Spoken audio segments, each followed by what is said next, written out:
Living among the tombs, a meditation. As soon as they stepped to shore on the eastern side of the lake in the land of Gernaseus, the disciples were confronted by a demon-possessed madman from a nearby town. Many times he had been put under guard and bound with chains, but the many demons inside him had repeatedly thrown him into convulsions, breaking his shackles and driving him out of the town into the countryside. He had been demonized for a long time and was living naked in a cemetery among the tombs. Luke 8:26 through 27. Do you love someone who is living among the tombs? The tombs is a dark place, a hopeless place. If you live with fear long enough, it can strip you of everything. Jesus led his disciples across the sea.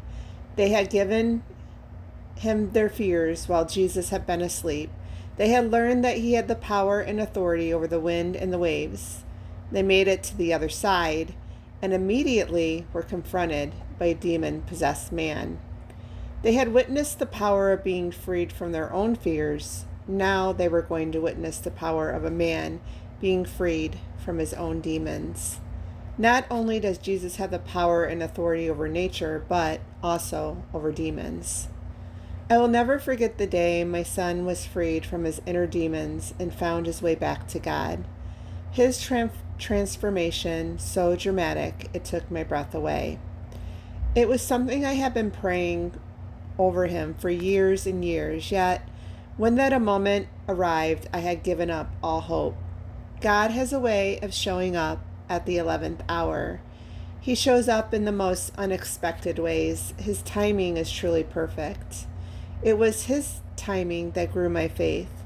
Just like the disciples witnessed a man who went from living naked in the tombs to sitting fully clothed at Jesus' feet, they were shocked and in awe of the power and authority of Jesus.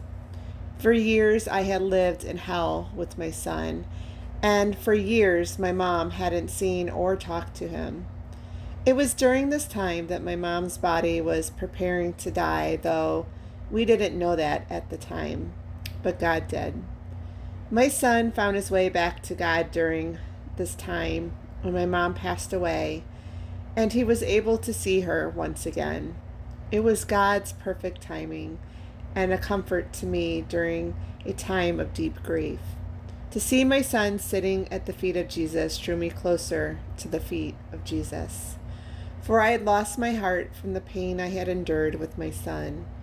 To experience my son returning and being transformed is something I still hold close to my heart, and it ministers to me even now. To see all the wonderful things God did through my son and the amazing miracle he did in his life. There is power in seeing someone you love transformed by Jesus' touch.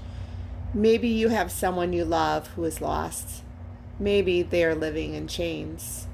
Maybe they are living among the tombs. Don't give up. God is at work.